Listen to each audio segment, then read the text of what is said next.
Hello YouTube viewers, how's everybody doing?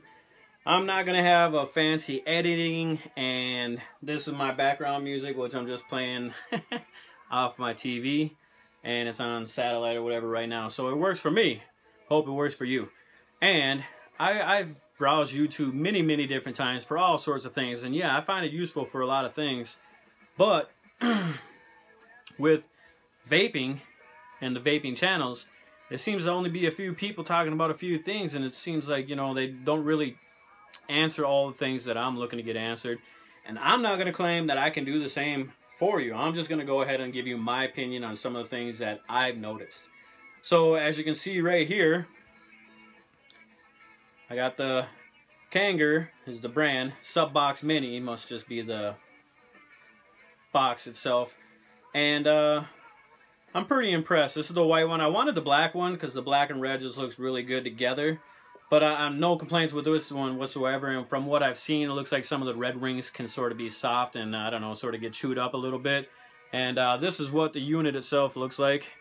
It comes with everything you're going to need right off the bat, which is cool with me because I didn't know what I was getting myself into.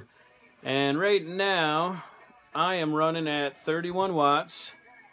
Which I wish it would focus in on that. 31 watts. And I'm running a 0.5 coil.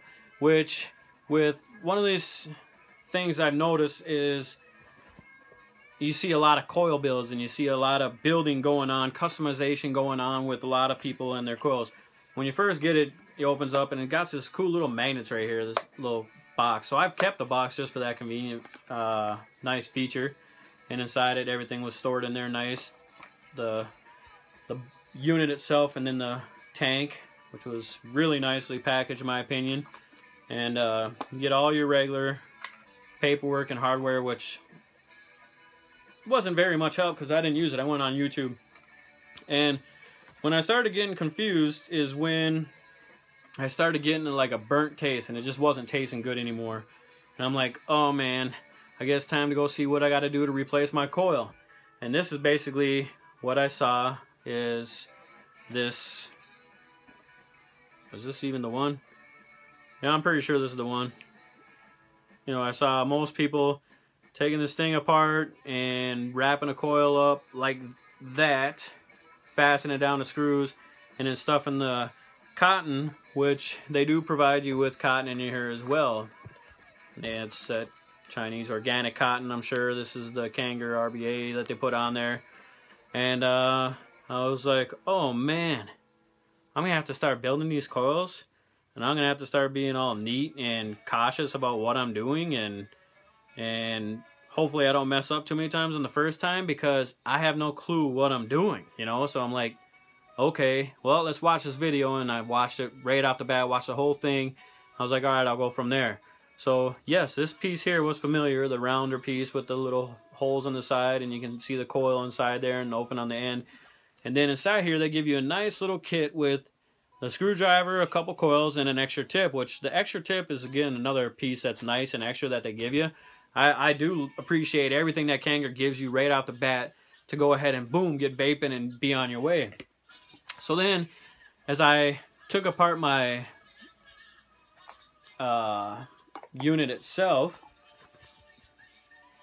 I noticed just by looking inside there, I'm like, hey, my thing's not round, it's square, and it looks a lot differently. The coil did not look what I was seeing on the video. So I'm like, oh man, what do we got here? So I opened up the box as well. When I opened that up and got the other stuff out, I saw this thing, and this is a 1.5. I'm sorry for the quality of what's coming in on here. I'm using my phone, and it's the best I can do for right now. But I saw this already put together coil again, just like this one here. But this one looked like what was in the video, and this one definitely looked like what was inside my unit itself. So I'm like, okay, well, let me take this thing apart. And I took it apart, and I unscrewed that thing, and I'm like, all right, cool. And I was like, you know what? I'm just going to go down to my local vape shop and see if dude can help me out, because everybody down there seems really cool. And I was like, yeah, man, I mean, why not? And at this point, I was running my coil for about 3 weeks, and I'm like, yeah, it's definitely tasting a little burnt. And I actually got my very first dry hit as well, which I took a hit and I was just like, oh man, this tastes like shit. What the hell is going on here? So I was like, yeah, it's definitely time to change it now.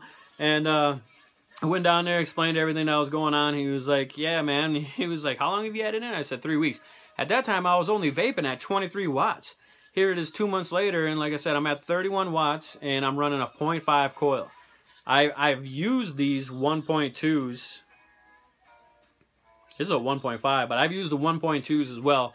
And with that, you have to lower down in wattage again. That deals with the wattage, ohmage, and how many volts you got going through it, and it's going to affect your vape for the taste-wise and everything, because if you're using one juice on a 0.5 coil and then you switch over to a 1.2 or maybe a 1.5, you're going to have to switch your wattages up, and everything gets all technical from there. Sort of like this box right here is going to take care of everything right there to get the nice vape out of here. And the flavor will change. It'll definitely be a lot different, and it's either good or bad. I mean, mine was good, but the 1.2 coils that I was using didn't last long enough. I didn't like that whatsoever. So I went back to my 0.5 coils, and that's what I run in here all the time now. And inside my coil, when I have to take this off and fill it back up again, usually it's upside down like this. You know, you unscrew it, and once you unscrew it, take the whole thing apart, you can see your coil firsthand, and you can see how bad the coil looks inside. I mean, if it gets fairly black or dark, I'm switching it out. I mean, I don't usually run my coils longer than 7 days stretch. I think I've switched it on fewer days than 7 as well. But once I unscrew this for the filling part, you know, we fill it up, I can actually visually look at my coil there and actually say, okay, well, this one might be on its last leg. And with the 0.5 coil on there as well, it tells you how to set your wattage. I believe you can set it from 15 all the way up to 60, so there's plenty of wiggle room on what type of wattage you want to run it and what type of clouds or flavor you really want out of it. And again, 31 is my happy medium, and I get a nice good vape on it. I'll let you be the judge of the cloud, I guess.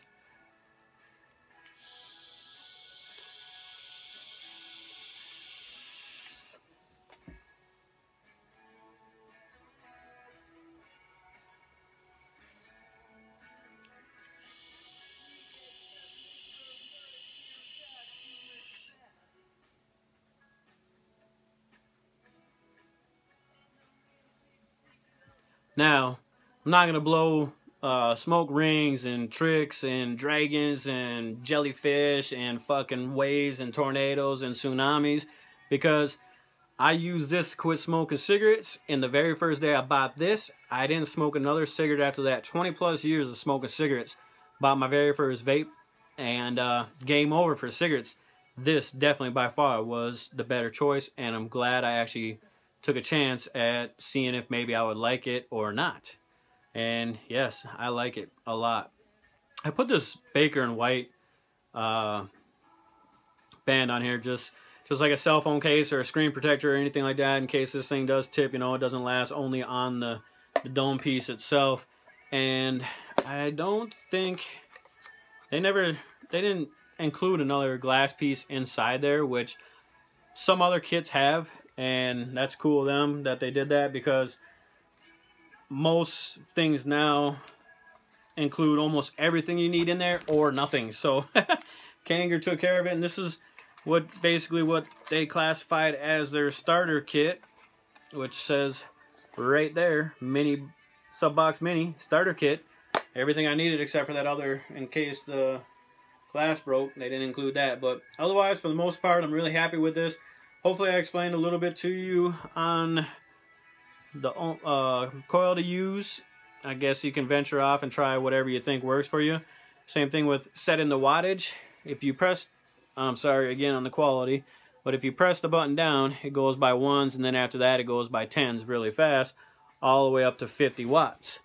As well, again, if you hold it, and it'll just go by singles or tenths, and then if you hold it down, it'll go all the way into the whole number itself, and you can scroll down really quick or go up really quick. It's all up to you what you want to do. Again, 31 is the vape I like to run, and I'm going to keep it at 31.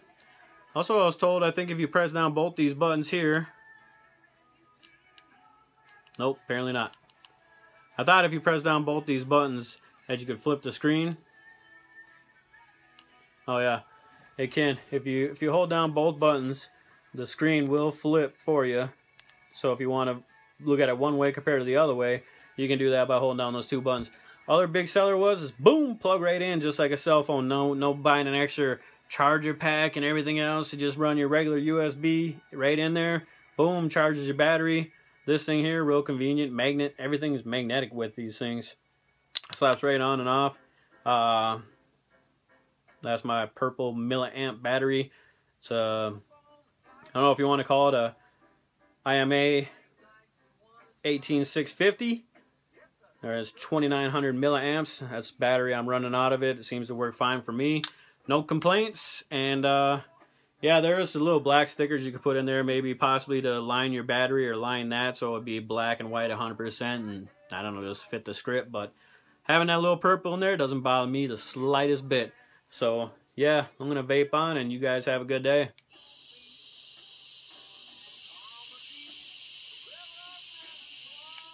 Thanks for watching.